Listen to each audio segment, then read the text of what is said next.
like I had this problem with my brothers when I was younger, right? So my brothers, they love to play, they love to mess around, and of course I love to play.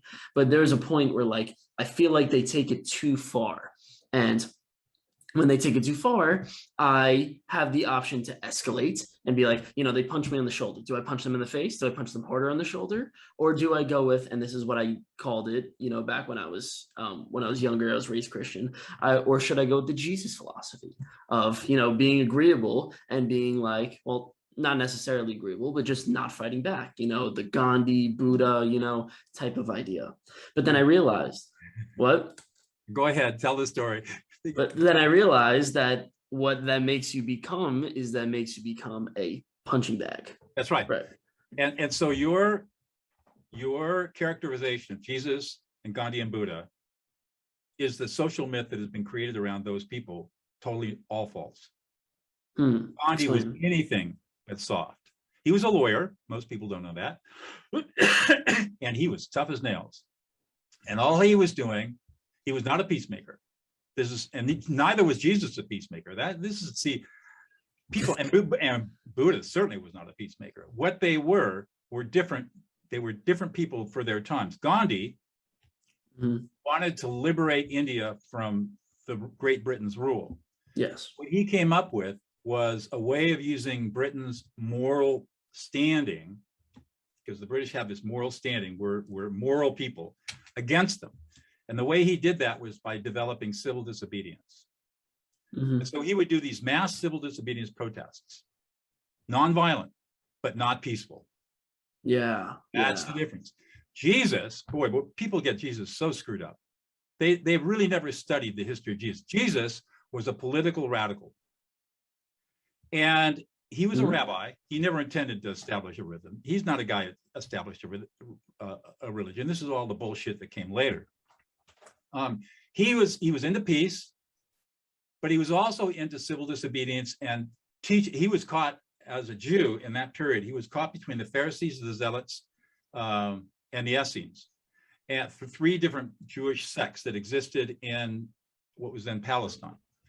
And he was doing a dance between all of them because a lot of people saw him as being the Messiah, not the Messiah as coming from God, but the Messiah who was in the Jewish tradition was going to come deliver them from the Romans. So he was seen as somebody who was going to upset the apple cart and kick the Romans out, which is why Moses. The Pharisees were happy with the current political situation because they were the ones making all the wealth off the Romans, and the Romans were fine as long as nobody upset the apple cart. They were fine. So the Pharisees basically set him up as being a radical, and that's why he was killed. He was crucified because not because of died for his sins and all that's just all myth. What it was he was really, really upsetting the apple cart a lot. He was teaching people how to be themselves, how to be empowered as people of peace and love and civil disobedience. And the Romans didn't want that. But all these guys caused confrontation, right? Confrontation, conflict, all of it. And Buddha was the same way. I mean, he wasn't about no conflict. He was about be peaceful and be peaceful in your heart. But there's conflict everywhere. Yeah. But all these myths have been created over all these years around all these so-called peacemakers. None of them were peacemakers. And so we have all this myth like and that's where we get appeasement and trying to be a pleaser and trying to avoid conflict, because to avoid conflict is not Jesus' way. Totally wrong. I mean, think about Jesus going on the temple and throwing all the money changers away. I mean, he did some pretty serious stuff. Yeah. Don't tell me he couldn't engage in conflict. He was really good at it. Yeah. So he got pissed off and he showed people he was pissed off. Well, that's the thing, you never hear people talking about that. So all this goes back to your brother's punching you. He's trying to get a rise out of you. And so if you were to use my skills, you would want to label him.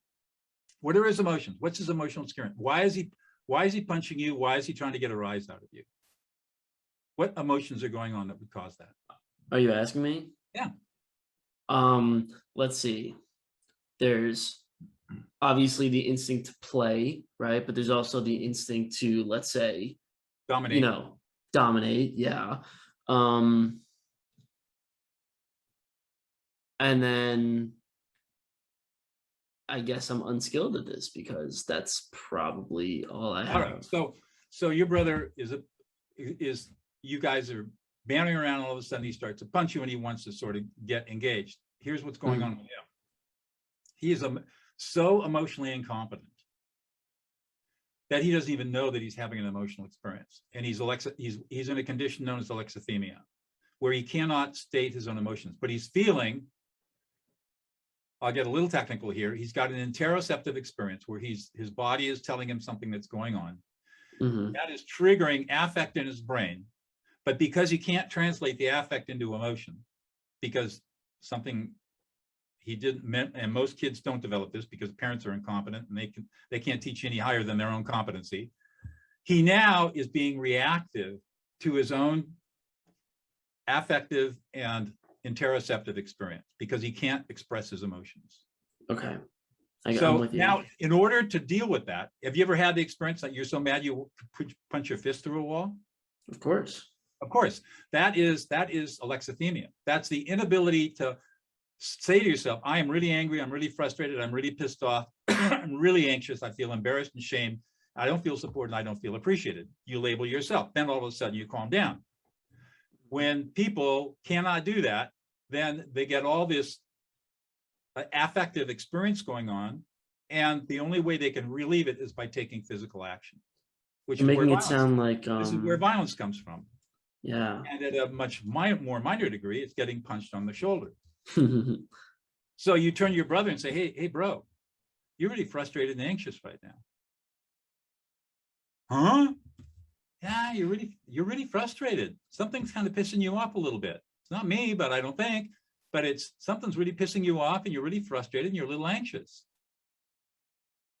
Oh yeah, I am frustrated and anxious. And you're feeling a little unappreciated and unsupported.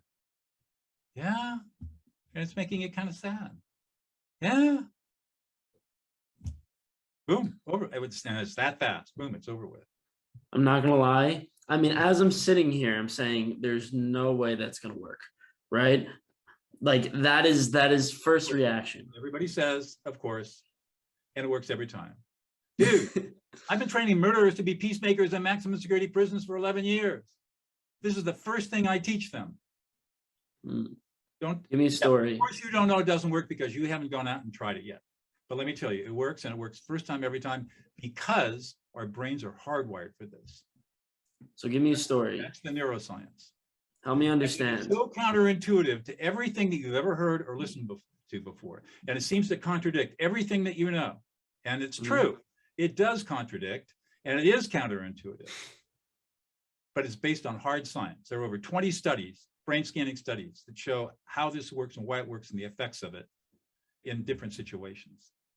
So I would love to hear a story because, you know, you can show, don't tell. Let me tell you a prison story. Okay. One of my first, the one I like to tell the most because it's so salient. So my colleague Laurel Carfer and I started Prison of Peace in 2010. And it's a long story how it started, but ultimately we were training 15 women in the largest, most violent women's prison in the world. And these women were all lifers and long-termers, many of them murderers. So this is why they sent you there. They sent you there to send us there. We got a letter from one of the inmates asking if we could come in. And we said, yes, we'll try. And then we finally got permission to go in and teach our skills. Got it. Okay. And our whole program today, it's huge. I mean, global. But I mean, back then we had no idea where it was going to go. We're law professors and mediators and teachers. And all we want to do, can we teach people who are lifers and long-termers in violent prisons how to be peacemakers and mediators so that they can reduce the prison violence? That was that's our basic goal and the basic question. So we come in after we teach them. The very first thing we teach is how to listen. 4 levels of listening. What we're talking about now is the 4th and deepest level of listening. There are 3 other levels of listening. So we teach them how to listen, and then we give them homework and go out and practice. So we come in on week number 4 or 5, can't remember which. We come into this conference room where we've been teaching, and one of our students is sitting on a chair, and she's quietly sobbing. And this is before anybody else shows up. So Laurel walks over, we walk over, and the woman's name, Sarah, tells us this story. She said, I've been in prison for 18 years because I killed a family of 4 as a drunk driver because I was an alcoholic. And I came away from that accident without a scratch. Before I came to prison, I had to give up my 3-year-old boy to my sister to raise. I've written him a letter every single week since I've been in prison. He's now 21 years old. And I have never heard a word from him. He's never come to visit. He's never called me. He's never written. The other day, I decided to write a letter using the skills that you taught us about how to listen, especially how to listen to emotions. And I imagined all the emotions that he must have experienced over the last 18 years. And I wrote a long, long letter labeling his emotions. Not anything about me, just about him. And today, for the first time in 18 years, I got a letter back from him. Wow. And it was really angry. But at the end, it said, I love you, Mom. I'm bringing my girlfriend and we'll come visit you in a couple of weeks. And she started weeping again. Wow. So how long was that after the training began? 4 weeks. 4 weeks. Wow. That's crazy. Not crazy. I have so many stories like that. Hundreds of stories like that.